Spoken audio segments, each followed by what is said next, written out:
उस टाइम लहर आ गई थी कि एनडीए देते थे तो दे दिया एनडीए का exam. And actually, in the first instance, I failed in the exam. Because when you give the exam, you're supposed to give your choices. Preferences, and Air Force was my first choice. Just because you chose to go to the armed forces, you faced an interview at the age of 16. There was a ship called INS Mysore. So we spent 6 months there as cadets. All ships are highly, tremendous amount of equipment is there. Yes. Weaponry is there. Sensors are there. So firstly, it takes almost 3 months to 6 months to understand what all is the weapons on your ship. And then the Navy has something called as specialization. Or like I joined a submarine arm. Like if you have claustrophobia. Right. There's no way you can survive inside a submarine. No. Within 1 hour, you'll say, I can't do this. You go by a 24-hour clock. If it is 0800, it's breakfast time. If it is 200, it's dinner time. That is when your subconscious mind actually changes. Oh, that's a crazy schedule to have. And next day again, the whole thing starts. Now I know why you are always so energetic. Hi, I'm Commander Girish Konkar. I'm an ex-Indian naval officer. I was in the Indian Navy for about 22 years. And in the Navy, I was a submariner.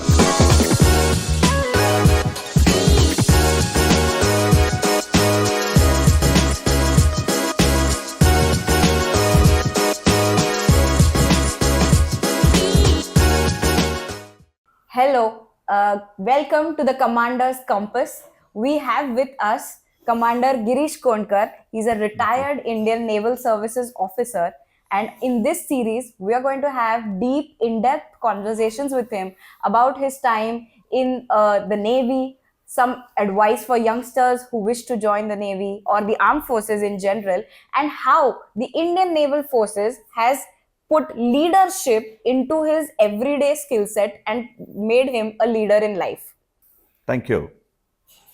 Sir, first I want to start off this conversation by asking you, how did you decide to join the armed forces? And are you a first generation officer in your family? Yes, as a first generation officer, of course, my uncle was in the Air Force. Okay. And he was not an officer cadre, but there's not too many interactions. I mean, sometimes once in 3-4 years we would meet him, but we know, okay, he's in Air Force. Did that influence the decision? I'm not sure. I don't think so. But frankly, I don't know what made that decision happen. One of those twists and turns of life. All I can say is that I loved adventure. I was always an adventurous type and had already done a lot of things. I used to go to the Himalayas for high altitude treks as a right from after school. Oh. I was already a glider pilot. So in my 11th standard, I got my glider's license, glider pilot license. I got. That is a very unbeaten path at that point of time. Yes, that was in the 11th standard. So, but and somewhere there only, I don't know why. I joined the Naval NCC.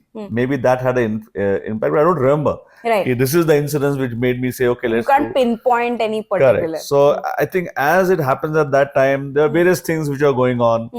I was reasonably well in studies. I had a good friend circle. In fact, I was not among the best among them. They were all highly intellectual guys who were my friend circle. And we were a typical bunch. Right. In 11th standard, that is there was what we were. Somewhere there were 2-3 of us who decided, let's give the NDA exam. Okay. So what they say कि लहर आ जाती है, उस time लहर आ गई थी कि NDA देते थे, so दे दिया NDA का exam. And actually in the first instance, I failed in the exam. Really? Yeah. Okay. So I failed in the exam, and but somewhere by then I'd read something about the NDA. Pune has a good NDA base. I was in the Bishop School, which was in the Pune cantonment. Correct. So somewhere you have subconsciously, that influence. Yeah. Army life was. I had seen some bits of it. I never experienced it much, but I experienced. Okay, thoda sa. That's it. But sir, if there was no particular motivation to go down that path, shouldn't that, logically speaking, first failure should be like, okay, try kar liya, nahi hua. But that didn't, set you off that path. You wanted to still do it or pursue it further. Yeah. So again, like I said, there is no one reason I can pinpoint now after 50 years. Yeah. Okay, what caused that, all that stuff to happen? But somewhere I think now, when I think back and try to say, okay, what made me do that and all that stuff. See, I never failed in my life before. Okay. Okay. I Right. was, in fact, I was in boarding school for about 3 years.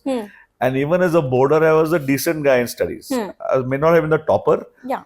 but I was always Above in that, average. above average, and so there was studies was never a problem. It was always as typical.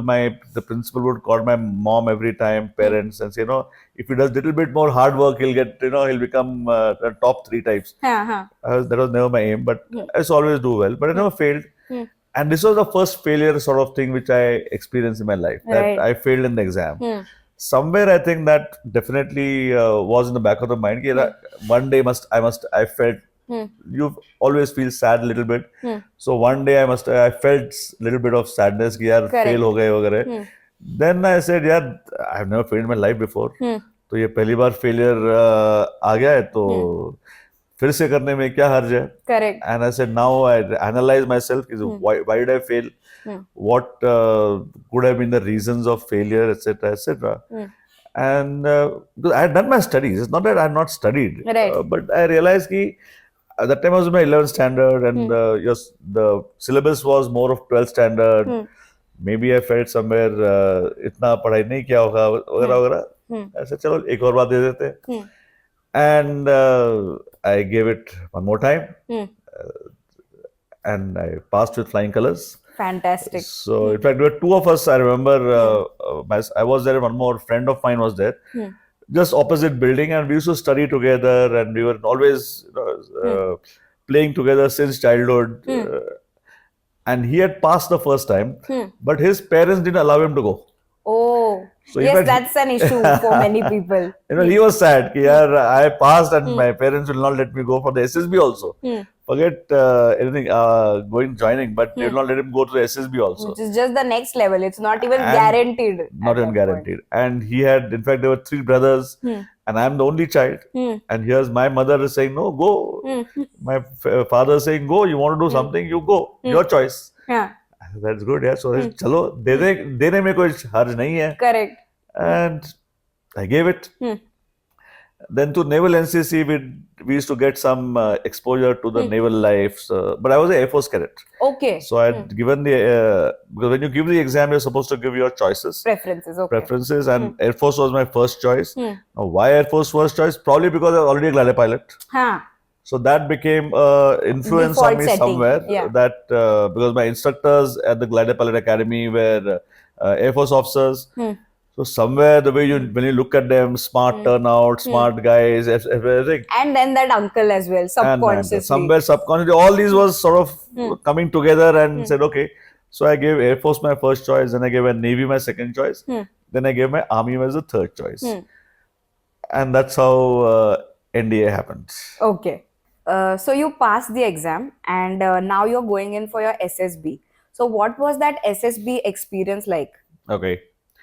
It was, I think, one of its kind experience. It is for 3 days. We had gone to a place called Mysore, Okay. where they have the Air Force entrance. They give their the SSB centers, which are called, they're separate from Army, Navy, and Air Force. Okay. Because each one has its own peculiar requirements for selection. In the Air Force, there's something called as a PABT. That is a Pilot Aptitude Battery Test. Okay. So you are supposed to, what they do through that test is check all your hand, eye, leg coordination. It's basically a computer game, but you can only play it once. So you don't get a repeat, you can't practice and say, okay, now I'm getting better. It is one time you get that game. So you're giving the game the first time, and they will check your various parameters as to, simple terms, it is some ball is there in that, and the ball has to be done through various, navigate the ball through various things using hand-eye coordination, leg coordination. Correct. And they have certain pass marks in that. If you pass in that, you say, okay, good, you are now one step closer to becoming a pilot. If you fail in that, end of story. Okay. So luckily, anyway, I passed in that. Many of us passed, of course, but I also passed in that. In the SSB, they put you through various paces in those 3 days. For the first thing that they do is obstacle courses, and they're generally group obstacle courses and individual. Okay.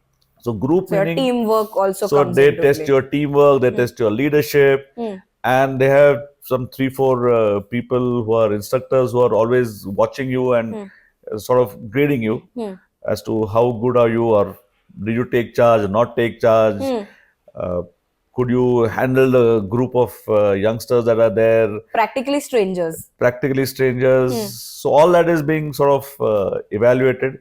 I think we were probably about 25 people, 25 young 16-year-olds. Okay. Not even 16, I think 15 and a half, probably 16. Just finished my Yeah. 11th. Right. So 16 years old who were there, and they had all that. They will give you the situation saying, you got to carry some equipment from one place to the other place, and there are some minefields here and there's some explosives here, etc. So they create all that. And okay, this is your team that you have to lead. You have some people who are smart Alex. You have some who are willing to follow you. Those who are willing to follow you, got to give them crystal clear orders. Those who are smart Alex, who are trying to needle you, who are trying to test you out, so that you handle them also. I don't know what is right and wrong. I cannot comment on that. So, but those invigilators who were there, the instructors, they were noting all these things. As to how do you handle people, and how do you get through them, and how do you are you able to pass the.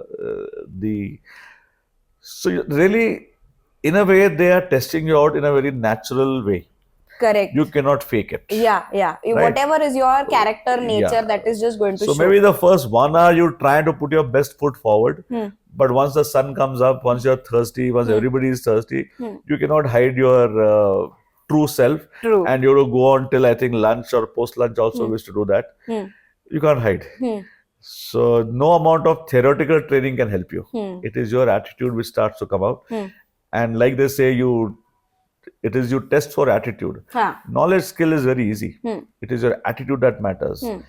And 3 days they test you for that only. So one is, like I said, is obstacle course. Then they have group settings where they call you for group discussions. They give you situations. They give you multiple situations. And they just simply say, okay, you are maybe 10 of you or 15 of you there, and discuss. In this situation, what will you do? Now, there again, various characters of people will come out. Some of them are aggressive. Some of them want to be heard as, I'm the person who. And there's something going on at the back of your mind that I want to make that impression. And some will hold themselves back because they say, in 10 badmashon ke samne main kya bolu? That. So back of your mind, all these things is going on. Should I say something? What if I say something stupid? Can I say something intelligent or not? Because each one is a free for all. Yes. And again, you're being observed. Okay. And then they have some psychological tests. Correct. So they test you for psychology. Various tests are given to you to say how will you react. Again, everything is being done to test your attitude. And then you come to one more thing which I remember. Then you come to the third day. Those who pass through all these stages, they will come to a interview. Okay. So there are 3 people who are there who are interviewing you. Now, for many of us, that was the first time you're in a formal setting being interviewed one-to-one by 3 panelists. Yeah. At 11th standard, you don't have any experience of this. Just because you chose to go to the armed forces, you faced an interview at the age of 16. Yeah. For us, regular high school, college, we don't face that situation till probably graduation. Yeah. So here you are sitting in front, and of course they do their best to make you comfortable. So one thing I noticed then, and even I know, see, they're not there to scare you. Correct. The 3 people sitting in there are not trying to scare you. They know that you will be under tension. They know you are going to be under anxiety, what answers to give. So they will spend a minute or two making you comfortable. They'll ask you simple questions of your life only. Where are you from? Where you can't go wrong. Where you can't go wrong, it is there with you. Where are you from? What's your name? What's your father's name? So first 1 or 2 minutes goes in that only, and you feel, okay, this is not bad. I can handle those questions. And again, so there are 2 ways you can handle these interviews. One is to ask the the person's telling you what all he doesn't know. Hmm. One is to say, does he tell the truth? Ah. And they're not interested in what you don't know. Hmm. Because they know that they can absolutely ask you any questions out of the earth and you will have no clue. Hmm. So they will ask you. I still remember at that time, अभी 50 साल हो गए, but थोड़ा तो याद है Hmm. कि they will ask you questions which they know you have no answer. Right. They are way above your level They know कि or your compass of yeah, yeah. knowledge. Now Yeah. what they're now when you think back and having spent 50 years, what you know is कि what they're trying to test you is, will you try to sort of navigate your way out, Fake your way through fake it. your way out to it. I was going to use some unparliamentary words, but I'll hold that back.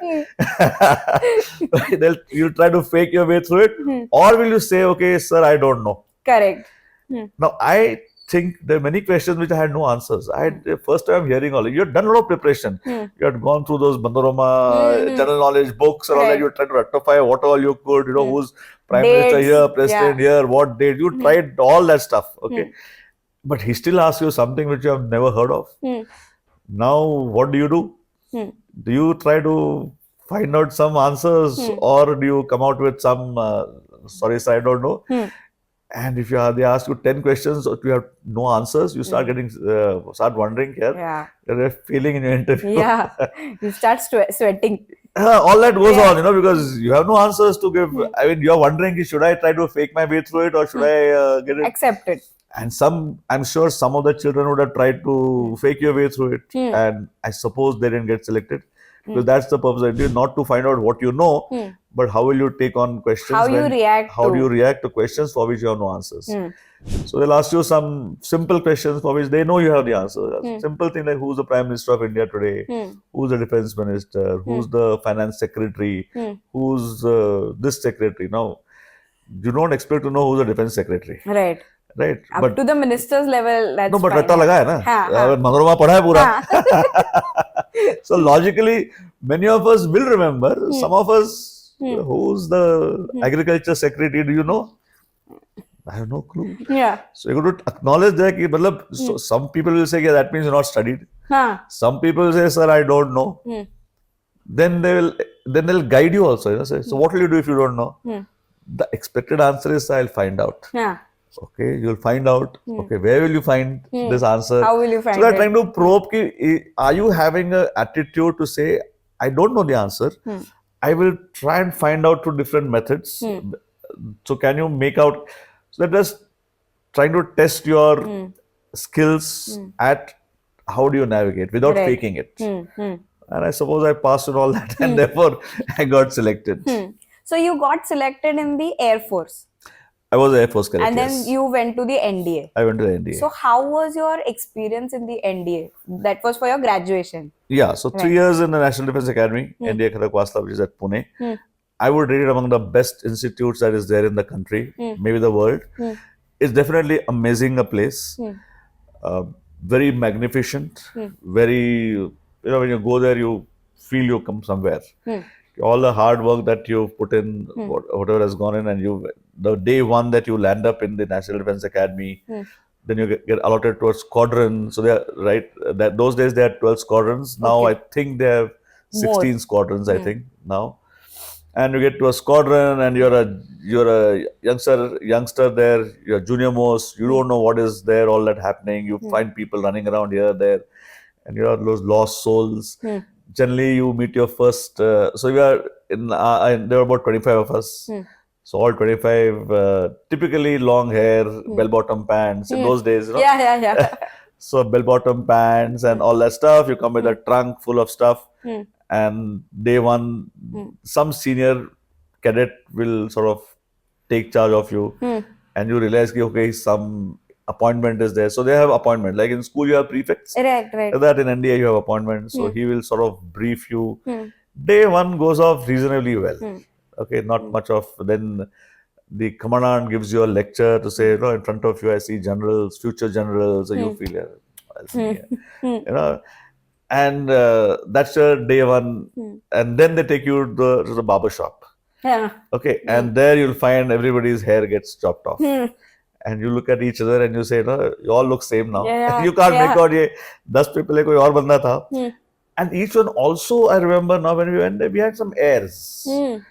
and when you interact with various people amongst you, all of them are fantastic guys. Yes. They are And all of you have cracked this elite exam and are there. So correct. definitely there's a feeling of euphoria. So they say some 5 lakh people, children gave the exam, and we are just 300 people who have now come to academy. So you're the chosen few type of things, and you feel fantastic. You say, yeah, it's me. And then you realize okay, somebody. So when you introduce yourself, also you want to be the best amongst this group of crowd which has come. Second, first termers who have come. Our time, second term, because first time is somewhere else. But still, when you meet these guys, so somebody is from Sainik school, so and so, then and they have a group because you have 15 of them from Sainik school. Kunjpura has come. I am the only person from Pune, from Bishop School, Pune. There's nobody else from my school. So that one day goes in trying to figure out what is what. And you make some, okay, I'm so and so, I'm so and so. Where are you from? Okay, I'm from so and so school. Then dire, so what do you do? Then somebody says, okay, this guy is a hockey nationalist player, national player. God. This guy is a boxing champion. This guy is a running champion. Everybody is a champion. And you find yourself, okay, where are you here? What champion are you? And that was day one. But by day 2, day 3, you realize all of you are same level. Yeah. Once you start training, there's they're all the same level. And so NDA training was 3 years, 6 semesters. We had the whole day used to be very busy. Right. We start the morning about get up by around 6 o'clock onwards. 7 o'clock would be PT. So generally 7 to 8, which are 3 sessions that time. Every 45 minutes one session. So by I think 8:30 would be breakfast. You come back to your. So generally morning would be outdoors, meaning there would be physical training session. I think about 35 minutes to be each session. A 10-minute gap to change over. Then you go for your drill. And there could be academics also. Okay. So that's how the whole schedule is made. Then there'll be a 45 minutes, I think, breakfast time. So in that 45 minutes, you have to come from wherever you are, come back to the squadron, change, have bath, change, go for breakfast, come back and go to your classes. After 45 minutes, back in class. Oh, a very packed schedule. Yeah. And classes would go until 1. So you have physical, like it's a proper BSc or a BA that would have. Correct. There was no BCom, but since I was a Air Force cadet, I was in the science stream. Right. So I was doing BSc. So you have proper physics, you have chemistry. We didn't have biology, but physics, chemistry was there, and then other subjects also, right from geography to there's a foreign language. So you learn one. You had Hindi. You had one foreign language. I had got Persian. I was learning Persian. Technical subjects are there, so it's jam-packed. Then the routine would be you come back after 1 to 2 would be lunch, 2 to 4 would be again something or the other is there. 4 o'clock would be games period. So 4 to about 5:30 would be games. 4 o'clock would be chai. 5:30 games, then come back by 6 o'clock again, 6 to I think 7:30 or something like that. Used to be study period. That's a crazy schedule to have. Yeah. Then you'd have 8 o'clock onwards would be dinner. In the middle of all this, they would find time to have gymnastics. You would find time to run for a cross country. You would find time to have some punishments here and there. And then raat ko 10 baje will be lights out. Oh. And next day again the whole thing starts. Now I know why you are always so energetic. Because this is a light schedule for you. Now to kuch nahi karna padta hai. So that is how the daily schedule used to be. And so first 2 terms is general, the 4th term rather. So after 1.5 years you go to your specific arms. Correct, right. A little bit training is given about the Air Force, about the Navy, about the Army, but because your academic subjects continue. So if you're a naval cadet, you'll have some naval experiences about mainly theory, not yet in the practical domain, but theoretical things about the Navy, about the Army. Till then, nothing, everything was general. That's how the thing was. Sir, we spoke about your time in the NDA and you said your first preference was the Air Force, but you ended up in the Indian Navy. Yeah. So what happened for that transition? So what happens is after the SSB, which I give the Air Force SSB, you have a medical. And so medical is a very thorough medical.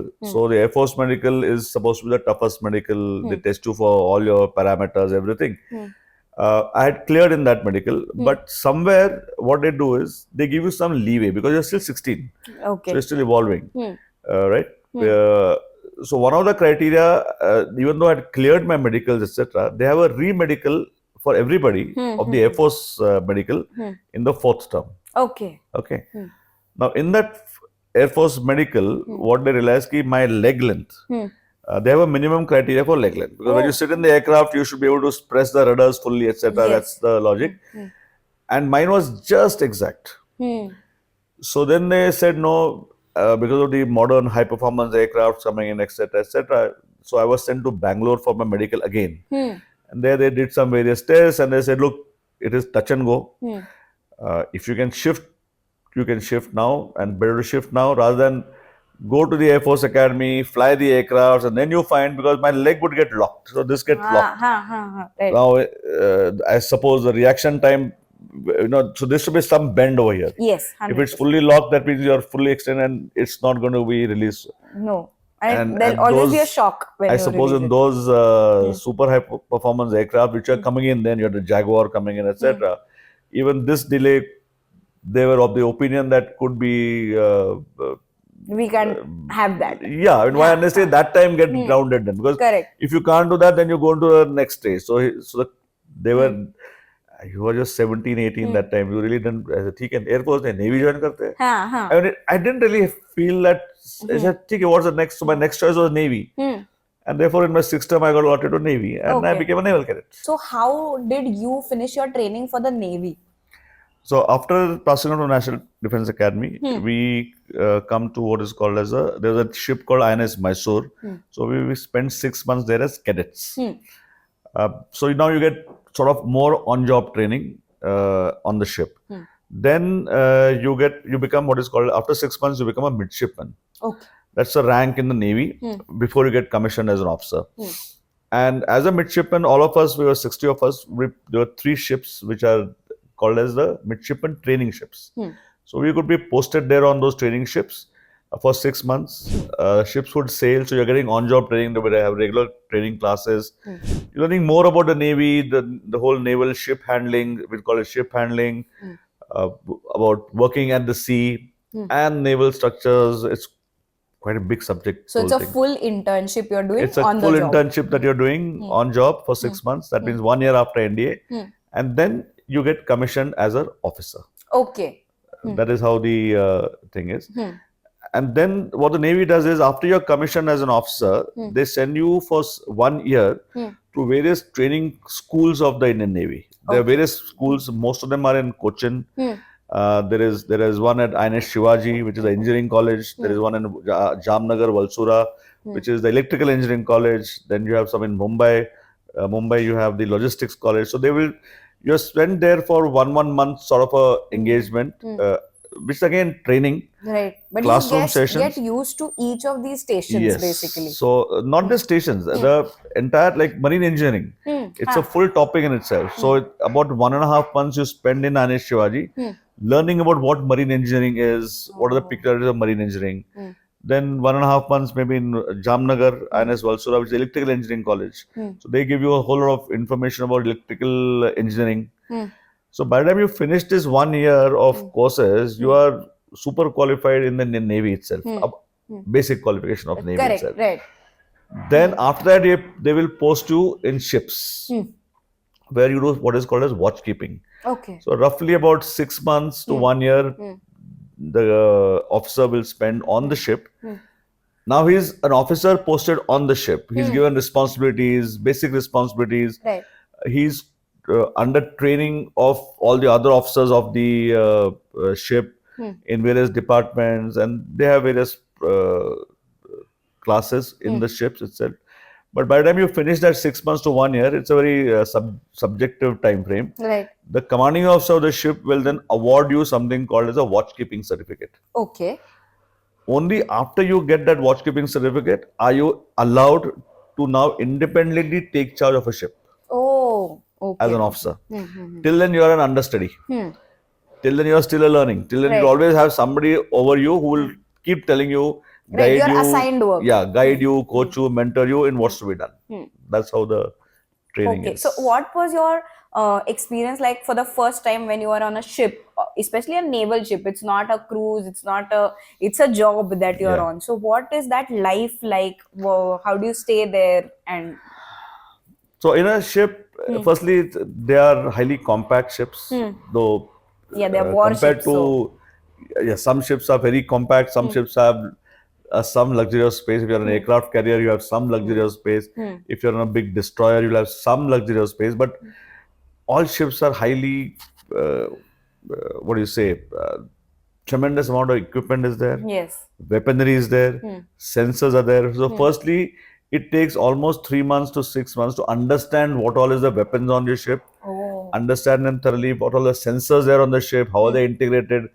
It's a pretty deep process. You undergo all that. You've got a lot of basic training, but even then, when you come in front of a gun, which actually you probably have to handle as an officer, you have to learn much more things about that gun than otherwise. All that goes on, and you start growing in your this thing. Typically, 2 years you spend now as an officer who is doing a watchkeeping officer, 2 to 3 years, and then the Navy has something called as specialization. Or like I joined a submarine arm. Yeah. That happened before my watchkeeping also. That means I finished my midshipman, got commissioned, came on the ship, and within 3-4 months, they asked for volunteers. Okay. Who all want to join the submarine arm? And I was one of the volunteers who joined the submarine arm. Okay. And what's the difference that you experienced between being on a ship versus a submarine? Okay, a submarine is highly compact. Even more. Even more, Yeah. it's like an AC three-tire compartment. Okay. Highly cylinder. Inside that, you'll be 40 to 60 people inside, and the submarines will sail anything from 30 days to 40 days to 60 days. Where you don't surface at all. Where you don't surface at all. Okay. So it's a completely different life altogether. If you have any psychological issues, probably in the first day itself, you will say, I cannot survive. Like if you have claustrophobia, Right. there's no way you can survive inside a submarine. No. Within 1 hour, you will say, I can't do this. You survive that one day, and then you will say, okay, now I can survive. But interpersonal relationships in a submarine is far more complex than in a ship. Ship, you have pretty huge. Yes. Plus, Here you it's- get to see open air, sunlight, right? All So of you that have is no gone. no concept of day and night. You go by a 24-hour clock. If it is 0800, it's breakfast time. If it is 200, it's dinner time. Right. So your body clock goes for a 6. There is no sunlight. So all that, if you're factoring, you see the same face day in and day out. It's like Big Boss, Yes. but inside an enclosed space. Big Boss is still a big set. Yeah. Here you're inside a steel cylinder, and 40 of you, not Plus, just your 10 of you. assignments are much more serious. Plus your assignments are more serious. You're underwater at some 200, 300 meters, and you do work. So it's a completely different life altogether. I think that being on a submarine for so many years consistently, I think that must have shaped your mental strength to a different level. Definitely. It makes you resilient. It makes you absolutely strong mentally, much more than a ship. A ship also is good. I'm not saying it's, but 100%, here, yeah. given the peculiarities of a submarine, the working conditions, at least now it is quite good, I would say. The ones which we went at that time, I went on a ship called INS Wagir. There were Second World War type ships called as the Foxtrot class. I mean, now when you look back, they're very basic submarines, and again, highly complex, of course, more complex than the modern ones, probably, because everything was mechanical there. Manually, Today, you have to everything is take care of electronic, it. today, Yeah. everything is automated. But in those days, everything was manual, everything had to be greased, there was huge amount of maintenance required. So you have to know your submarine thoroughly. Yes. Of course, that continues today also. But there are thousands of valves, thousands of pipelines, thousands of equipment. You have to know every system by heart. You should know how to operate. So that it takes its own time to become a submariner. It's the most coveted batch. We call it a dolphin. And getting that dolphin is among the most coveted thing to get. It takes almost 1.5 years. Oh. That means that much training is required for you to become a Dolphin. qualified dolphin. And then you grow in a submarine now. Oh, fantastic. Sir, after your naval career, you became a leadership and transformational catalyst. But I want to go back to the Navy or the armed forces in general, where you were imbibed with those leadership qualities to begin with. So, how do you think the armed forces is creating leaders? Yeah. Hmm. Uh, Armed forces across the world, Hmm.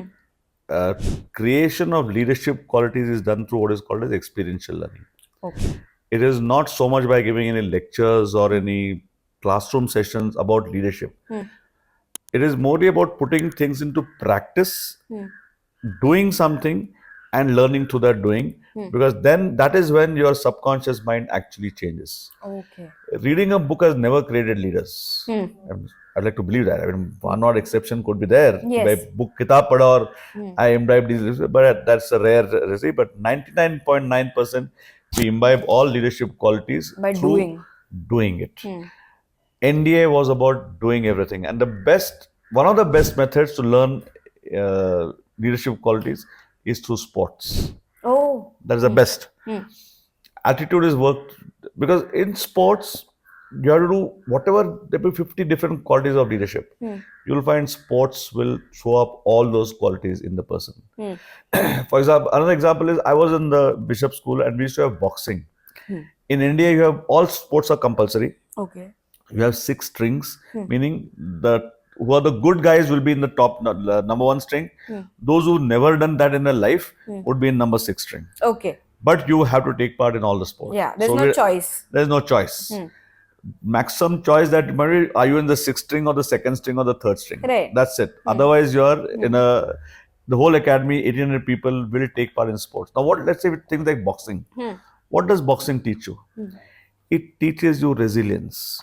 It teaches you that you got in front of you is an opponent who's going to beat the hell out of you Yes. unless you defend yourself. And you must have that courage in you to also beat Punch back. Not only punch back, but probably give the first punch. Okay, that first punch is the first move advantage, all that stuff. You can't teach it by a classroom. Yeah. It has to be done. We used to have cross country over there. Roughly, I think about 12 kilometers or 15 kilometers you had to run. I had never run that much in my life. And we had to run.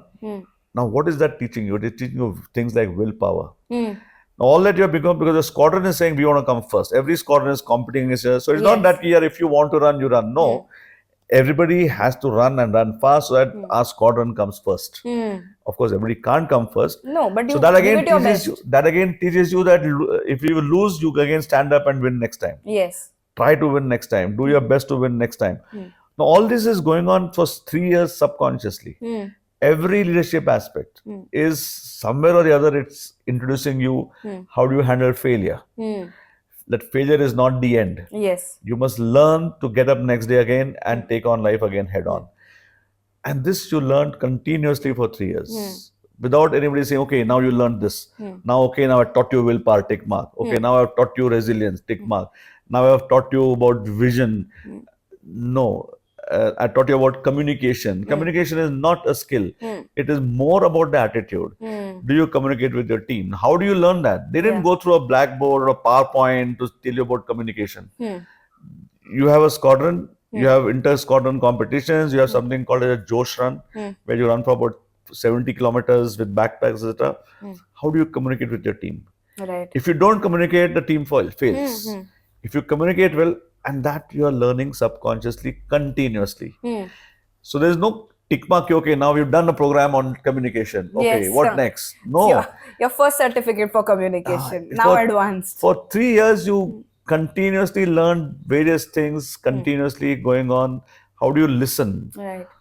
So when somebody gives a command or requests you or talks to you, you must first listen.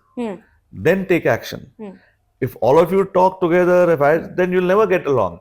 Again, we didn't have a less classroom session on listening skills. You learnt it by doing through various things through 2nd term, 3rd term, 4th term. And you learn to listen, you learn to give commands, you learn to ensure that you don't go overboard. And you committed mistakes. And the mistakes, you got brutal punishment. Okay, with inverted commas, brutal punishment, but you got a punishment if you did some mistakes. What did that do? That taught you in real life, don't commit mistakes. Right. See, committing those mistakes in NDA or In a in the controlled in a environment. controlled environment is perfectly fine. Yeah. There reasonably, yeah, you do feel bad at that time, you get a ragda at that time, you get physically tough time, but the subconscious mind undergoes that. Rather than have these in your real life, it's Where the better to stakes are much where higher. the stakes are far higher, very expensive to learn in that way. Better to the mistakes now. First is, of course, don't do mistakes, learn from others, because there are enough people around you doing mistakes. Yeah. So you know what's to be done, what's not to be done, what's not to be done. Even if you still fail, somebody will correct you. Somebody will correct you in a nice manner, somebody will correct you in a brutal manner, but you learn in a controlled environment and you turn the lever. So, like, another thing is swimming is compulsory. Okay. Then jumping from a 10-meter board is compulsory. Now, when you go on that 10-meter board, when you look down first thing, it's many people will get petrified. Yes. Literally, they will completely freeze with fright. Right? Now, they've gone into a shock completely. How do you overcome that? Right. You learn that because you have to jump from the 10-meter You have board. no choice. Like that, gymnastics. There are some cadets, despite going through all various things that of life, they were not good at gymnastics. They couldn't do a backflip and somersault and all that stuff, which is required for gymnastics. But they taught you. What did it teach you? First time you failed, second time you failed, third time you failed, fourth time you passed it. It taught you that when you, I mean, so many lessons were there that. Sir, I think this has to be a deep dive series. And if you also think so, please write leadership in the comments below so that we can work on making that into a real series. Absolutely. Yeah. It is required. And the earlier we learn about it, the better. The better. I always tell that only fools learn from their own mistakes. The wise ones learn from the others' mistakes. It's always good to learn from the environment. Yes. Some people say, no, I will commit mistakes and then learn. That's very expensive. That's very expensive, and you Very still not expensive. learn everything. All these lessons should be taught to us in the school and the college. Right. Unfortunately, schools, college do not have it in their curriculum. Yeah. They don't know. They only go by knowledge and skills. No school, and I don't know, there are schools, I'm sure there are there, but who give focus on these aspects. They'll focus first, first Academics. knowledge, first skill, first get your numbers. Then if you have time, let's play games. Yes. Here the thing would be you have to play games. Yes, it's always, it's the irony of India that the sports period in school is always the least prioritized, but we expect gold medals at the Olympics. Absolutely. So that's yeah. So here, if you look at it, we did study for 6 hours, but for the next 5, 6, 7 hours, you'll be on the sports field doing something or the other. Right. Either playing hockey or doing boxing or doing cross country or doing rope climbing. There's so many of them. And there was never a dull moment. Right. You had no time to get dull. So, yes, like I said, the earlier you learn all these leadership qualities, unfortunately, school and college does not teach us. Learn from so many other people who are there, who are giving these, imparting these through what is called as experiential learning. Yes. And sir, for any youngsters who are now looking forward to joining the Indian Armed Forces, what would be your piece of advice to them? Just go for it. Just go for it. Today, you can just Google all the information that you want. So you can just chat GPT, how do I join the Indian Army or something like that. Ask Meta AI, saying how do I join the Indian Armed Forces, and you'll get all the information. Right. So that information is no more hidden. In those days, 50 years ago, you probably had to go to a library to find out what is the way to join the armed forces. There was no internet that in those days. Today, information you'll get. Right. What you need is your attitude. Focus on developing your attitude. Things like how do you interact, interpersonal relationships. That is very crucial. How do you, and now with ladies joining the armed forces, you'll need it even more. How do people of different sexes interact together with each other? How do you can't just bluntly give commands. No. You have to think of, so learn all these things in your college days, in your school, not school because school is too young. Yes. In your college days, think about it. It is not your knowledge and skills. Knowledge and skill will not get you to the armed force. They will open the door a little bit. It's your attitude that will get you selected, and you'll enjoy the armed forces. Okay. Develop your attitude, and Go for best it. of luck to all of you. Thank you for watching the Commander's Compass. We hope you enjoyed this episode. If you did, please like, share, and subscribe to the channel. Let us know in the comments below what you would like Girish sir to talk about more. We definitely love to cover that. Thank you. Jai Hind.